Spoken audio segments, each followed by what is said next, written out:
Bonjour à tous et à toutes, la crème du continent. Nous allons essayer d'apporter un petit éclairage sur ce qui se passe actuellement en intelligence artificielle et en Afrique. Et je dois vous avouer que quand la première fois j'ai vu le logo AI for Africa, étant myope, j'ai lu All for Africa. So why not? La semaine dernière est paru ce numéro du Time avec les 100 personnalités les plus influentes dans le domaine. Et vous en reconnaîtrez quelques-uns, sinon je vais le faire. Je vais vous en présenter une 11, disons, dont j'ai visionné les vidéos, quelques 38 heures de podcast pour savoir de quoi je vais parler aujourd'hui. Alors, entre ceux-là, celui qui est le plus connu actuellement, et pour cause, M. Sam Altman, qui est le CEO de OpenAI.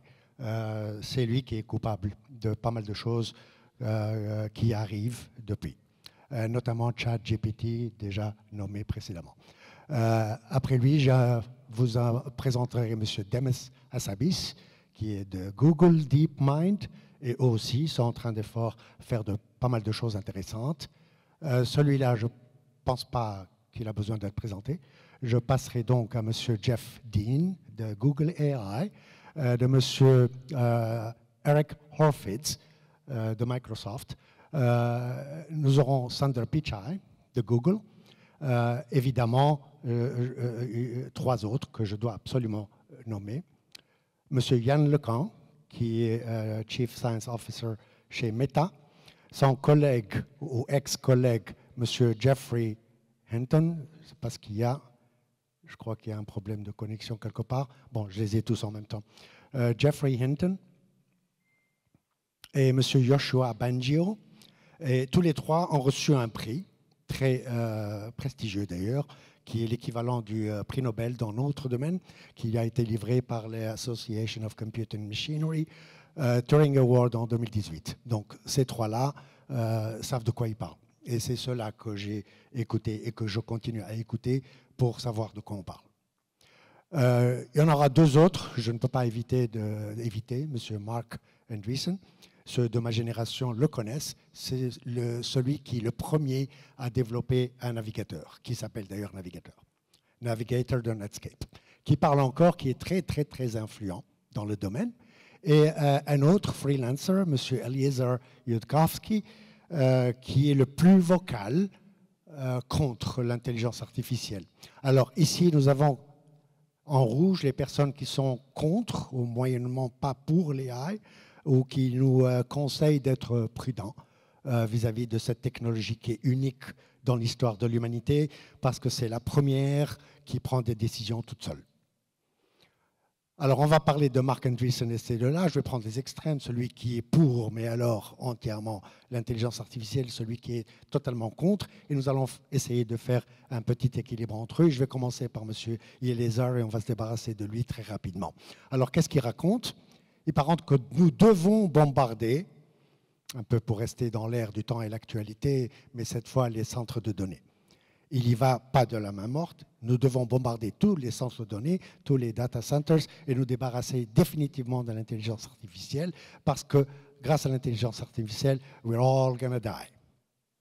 C'est un peu, nous avons une version locale de ça.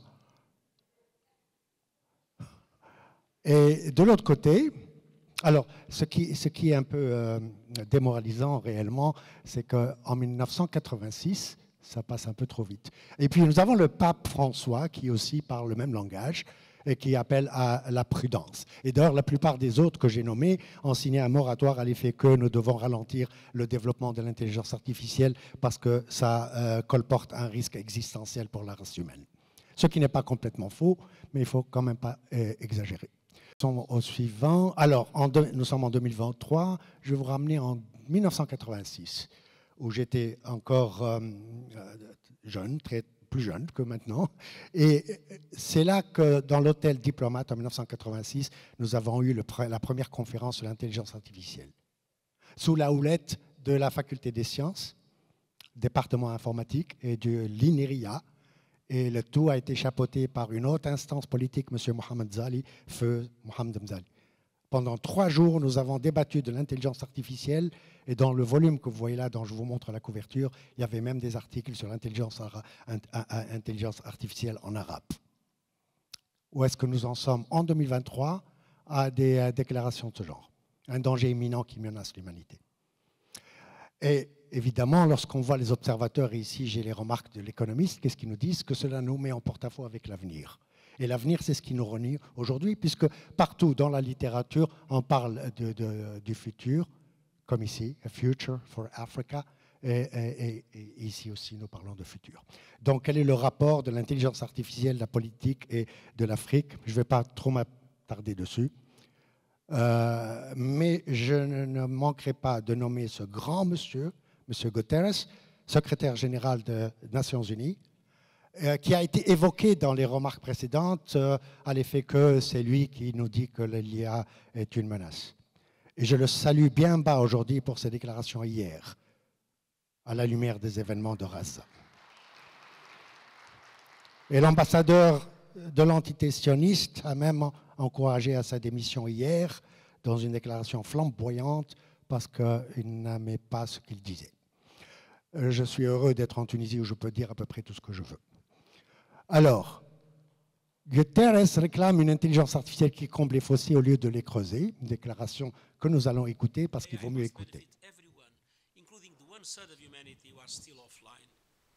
Human rights, transparency and accountability must light the way. We must urgently find consensus around the essential guardrails to govern the development and deployment of AI for the good of all. C'est une déclaration qu'il avait faite le 6 juillet. Il parle déjà de droits de l'homme en combinaison avec l'intelligence artificielle.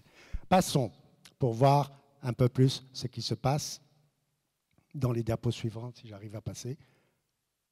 Alors, nous devons bénéficier de l'IA pour le bien de tous. Donc, il y a une manière de bénéficier de l'IA si nous mettons ce qu'il appelle les garde-fous ou les rail guards. Écoutons davantage. Ou voyons plutôt, est-ce que c'est une bonne idée d'essayer de contrer l'IA ou toute autre technologie, mais surtout l'IA. Alors, l'IA, c'est quoi? C'est un peu comme un tsunami.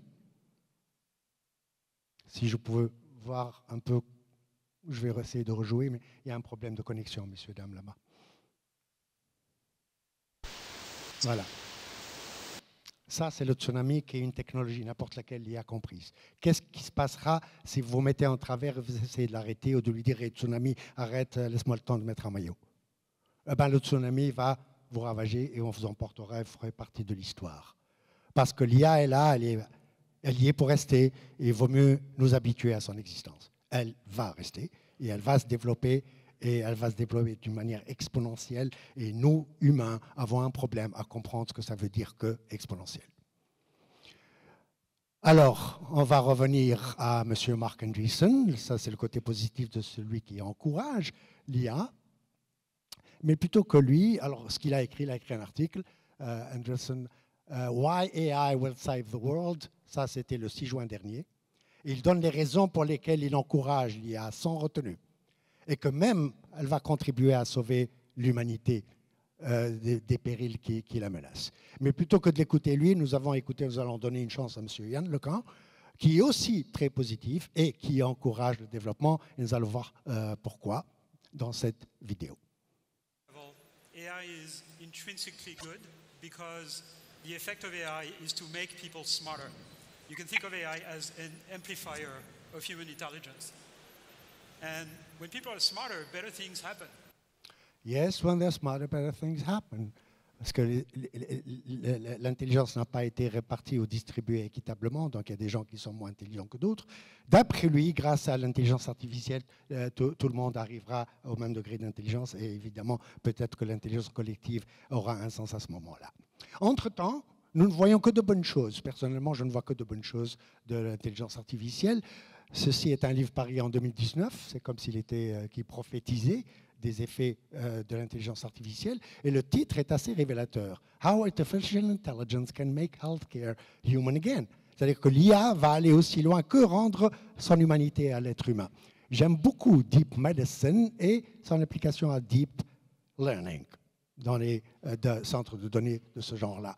Ça peut avoir des impacts sur l'agriculture, ça peut avoir des impacts sur la science, mais tous les domaines, en fait, vont être touchés. Nul besoin n'est ici de les énumérer parce que c'est passé de mode. Mais je suis personnellement convaincu que dans les 3-4 décennies qui viennent, nous aurons enfin des réponses quant à l'origine de l'espèce humaine ou les origines de l'univers. Et là, nous en aurons une épine de moins côté religion. Passons maintenant à 2023. À 2022, c'est là qu'il y a eu la bombe. ChatGPT a annoncé en grande pompe. Et là, tout le monde s'est rendu compte qu'il y avait quelque chose qui s'appelait intelligence artificielle. Bon, bien sûr, nous autres, nous savions. Les réseaux neuronaux, ça date des années 40, c'est une innovation. Mais c'est le grand public qui, tout d'un coup, s'est rendu compte que c'était vrai, que ce n'était pas de la recherche, que ce n'était pas de la philosophie. Et tout un chacun pouvait, grâce à son terminal, téléphone ou PC, dialoguer directement avec une intelligence artificielle, lui poser des questions et lui faire des choses. Et passez-moi le mot, la chose est assez impressionnante. La manière dont elle peut analyser les choses et compléter les essais que vous écririez. Et évidemment, le mot intelligence a commencé à chercher un sens, un autre sens cette fois-ci, parce qu'il ne se rapporte plus seulement à l'humain. Donc on parle ici d'artificiel. Contact, voilà. Évidemment, quand il est sorti, les gens se sont rués pour trouver ce que ChatGPT pouvait apporter à l'Afrique. Ce qui en soi est un peu insultant, remettant l'Afrique à un simple consommateur de technologies développées ailleurs. Alors qu'en fait, en réalité, et ça c'était il y a 3 mois, en juillet 2023, en fait, les Africains n'ont pas attendu ChatGPT, ils ont développé les leurs. Alors, tu vois, FreeGPT, ChatGPT Alternatives, le premier c'est Kainin, excusez la prononciation, Vos Savant, FoundMate, et l'autre, Mobile GPT, que OpenAI utilise dans les versions mobiles de son application, est définitivement africaine. Donc l'Afrique développe, pas besoin de consommer. Nous allons aller à 2050, un saut en avant, parce que nous avons promis de parler de futur et d'avenir. Alors en 2050, qu'est-ce qui va se passer? Plus de la moitié de la population africaine aura moins de 25 ans. En fait, la population africaine elle-même explosera. Les jeunes de 20-25 ans, de 19% de la population mondiale en 2019, vont en fait constituer 50% de la population mondiale. C'est là le point fort pesant de l'Afrique, ses ressources humaines. Et nous allons voir où cela va nous mener. Alors, je ramène ceci pour The Children's Continent, c'est un peu pour expliquer le titre. Le jeune continent, et pourquoi nous l'appelons le jeune continent alors que c'est le berceau de la civilisation, c'est parce que justement il est constitué essentiellement de jeunes, que quelqu'un vient de nous promettre de voir en fin de journée aujourd'hui. The Children's Continent. Parlons-en des jeunes. Alors, le nombre de jeunes africains va doubler d'ici 2045, ça c'est les statistiques des Nations Unies. Autre chose, en 2050, 35% des jeunes dans le monde seront des Africains, 15% en 2000. En 2050, plus de la moitié de la population africaine sera âgée de moins de 25 ans. Statistique de l'Association française de développement. En 2050, un quart de l'humanité pourrait potentiellement être africain. Que nous allons inonder le monde. Alors même, justement, que parallèlement, l'intelligence artificielle va se développer crescendo. En bas, vous avez les références de toutes les statistiques, tant soit peu impressionnantes. Alors, si nous voyons ici l'évolution du nombre de jeunes de 15 à 24 ans, je vais essayer de me rapprocher du Tangola. C'est l'évolution du nombre de jeunes âgés de 15 à 25 ans par région entre 1950 et 2060. Et toutes les courbes sont plutôt pessimistes, sauf celle de l'Afrique, où en fait le nombre est en train, c'est une autre exponentialité, si vous voulez. Alors, la population mondiale 2050 va être quelque part autour de 9,7 milliards. Nous sommes un peu plus de 8 maintenant. Et en même temps, 2,5 milliards sera la population de l'Afrique avec 1 milliard de jeunes. Autant qu'il y avait de jeunes dans le monde en 2019. 1,1 en fait. Et en 2100, le Nigeria, nous parlerons encore du Nigeria, le Nigeria aura dépassé la Chine pour se situer au 2e rang mondial, juste derrière l'Inde. Un drôle de destin pour la Chine, qui est le pays sur lequel l'Afrique compte aujourd'hui pour ses investissements. Revenons à la balance. Là où l'Afrique ne pèse pas lourd, c'est justement les technologies en général. Ce que nous voyons ici, c'est the average download speed, la vitesse moyenne de téléchargement. Et vous voyez, on va voir ça en perspective par rapport au monde. Plus c'est vert, mieux c'est, plus c'est rouge, moins c'est bon. Et nous en sommes encore là, en termes de téléchargement et donc d'utilisation et d'accès à la technologie. Les utilisateurs d'Internet en 2022, en pourcentage de la population, seront là. Et vous voyez que c'est l'Afrique et la mosaïque et que partout ailleurs, réellement, c'est un peu moins. Alors que d'habitude, nous sommes habitués à trouver l'Afrique dans la même situation que les autres pays de l'hémisphère sud, mais pas dans celui-ci. Donc, il y a du travail à faire et il faudra regarder ceci d'une manière très positive. C'est qu'il y a encore du potentiel de croissance et de développement.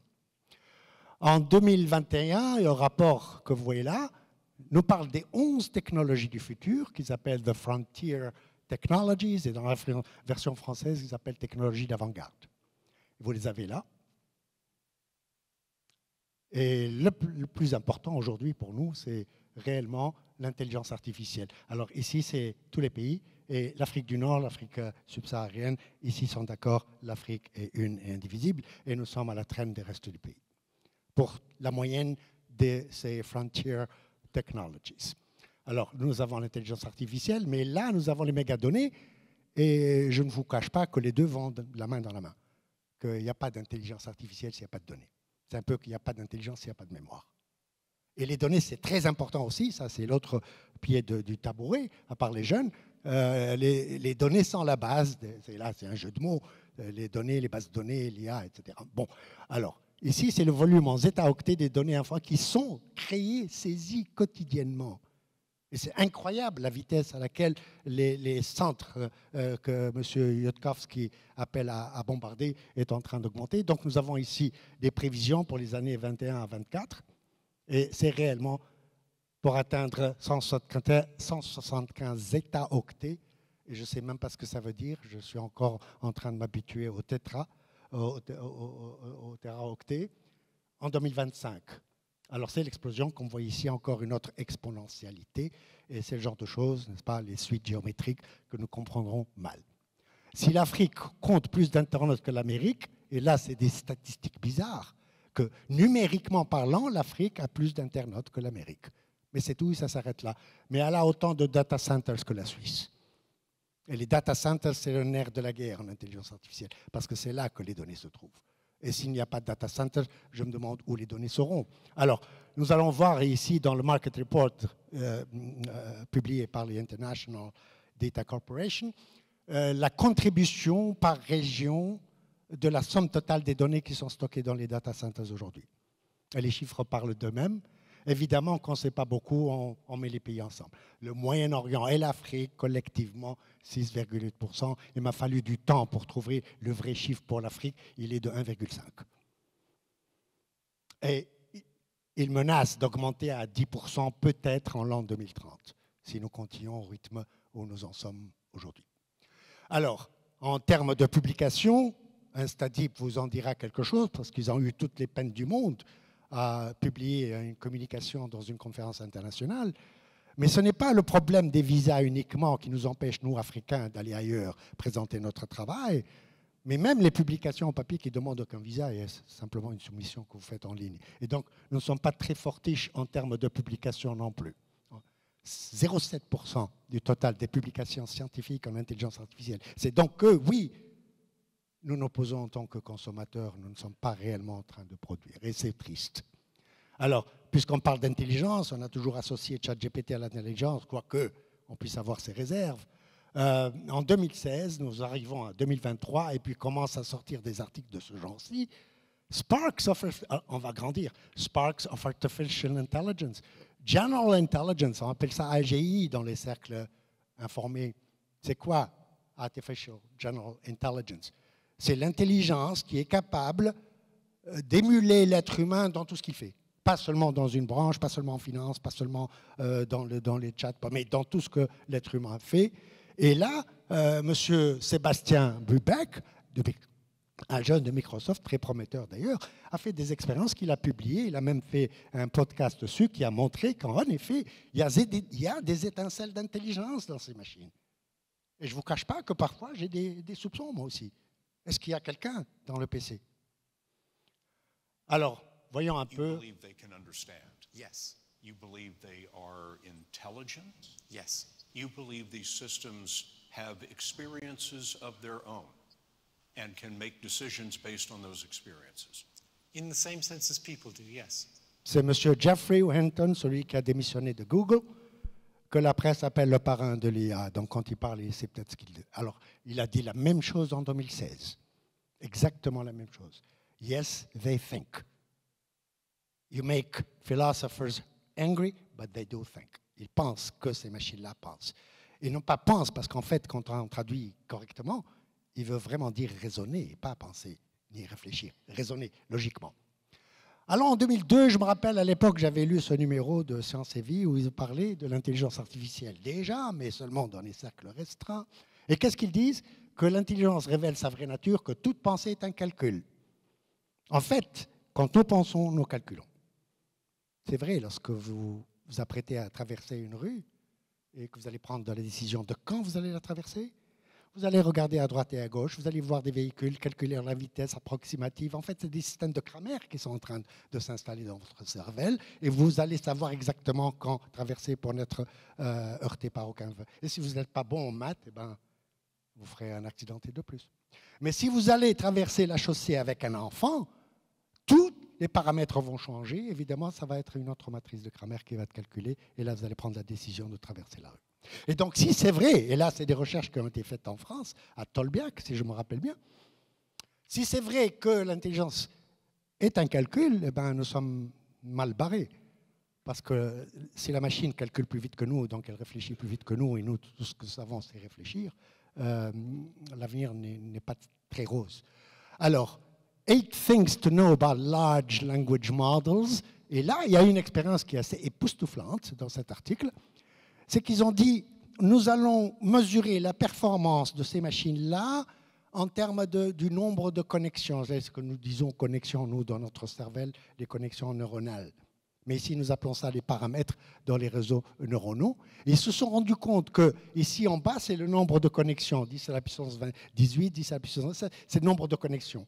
Hein, c'est le nombre de paramètres à l'intérieur du... Alors, les paramètres, si on regarde un réseau de neurones, c'est tout ce qui est en beige. C'est les interconnexions entre les couches, pour ceux qui savent de quoi je suis en train de parler. Sinon, bon, on se contentera de l'analogie avec les connexions interneuronales. Ils se sont rendus compte que, dépasser un certain seuil, l'intelligence explose. Et ce que nous avons là, c'est un chatbot qui a appris à parler le perse, alors qu'en fait, on lui avait demandé d'apprendre et de répondre aux questions en anglais. Et est allé vaquer à ses besoins sur Internet, et il a ramené le perse en même temps. Donc maintenant, il répond même en perse, chose pour laquelle il n'a jamais été programmé. Et ça arrive souvent. Alors, est-ce que c'est une explosion de l'intelligence, comme M. Wood nous avait dit à l'époque? Nous allons voir un peu plus. Artificial neural networks helped machines learn to learn. Let us take you to a game. Look at that. Oh my goodness.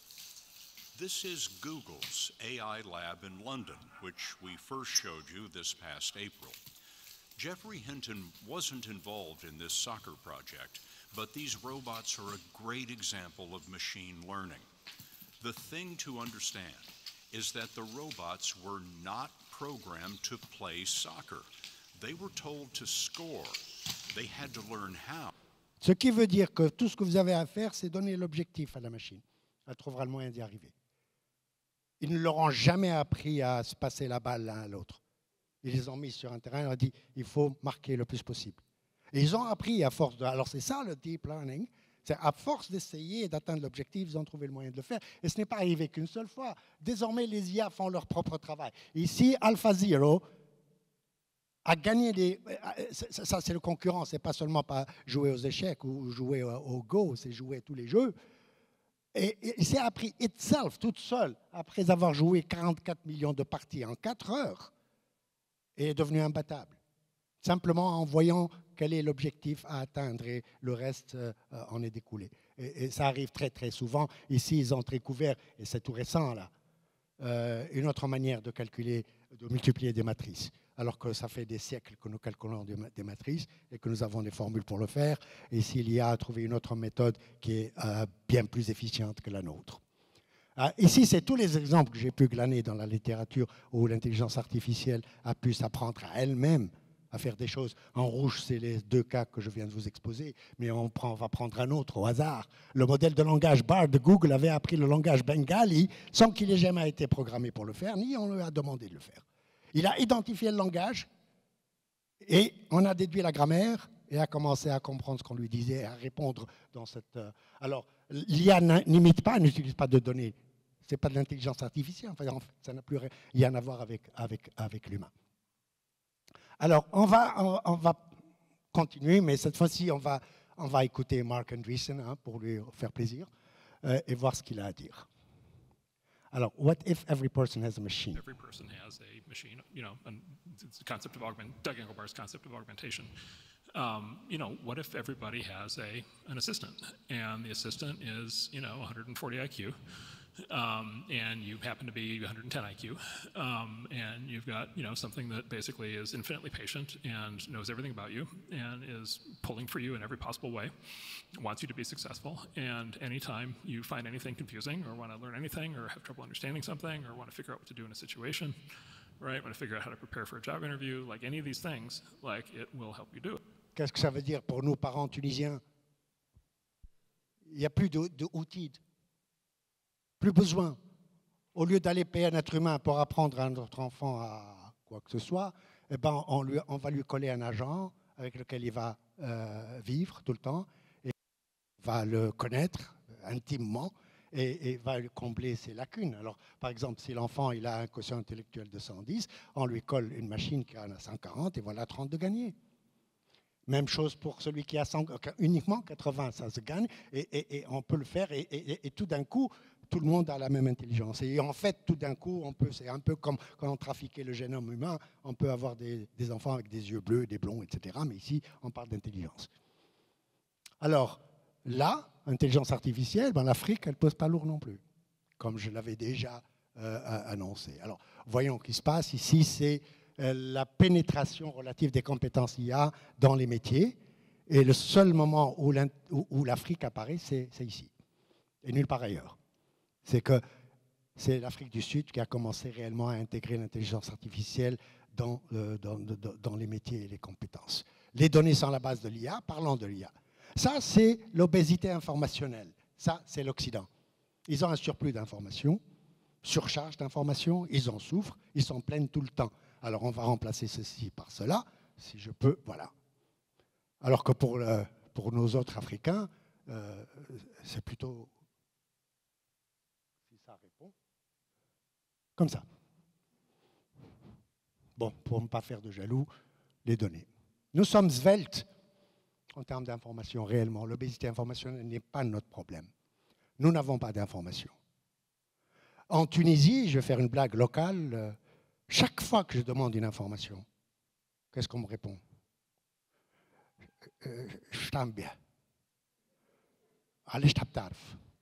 En français, chaque fois que je demande une information, une liste d'étudiants, par exemple, c'est une information, qu'est-ce que tu vas faire avec? Pourquoi tu veux savoir? Alors, toujours une question par une autre question. Alors qu'ailleurs, en fait, il y a des informations qui sont là sans qu'on ait besoin de les demander.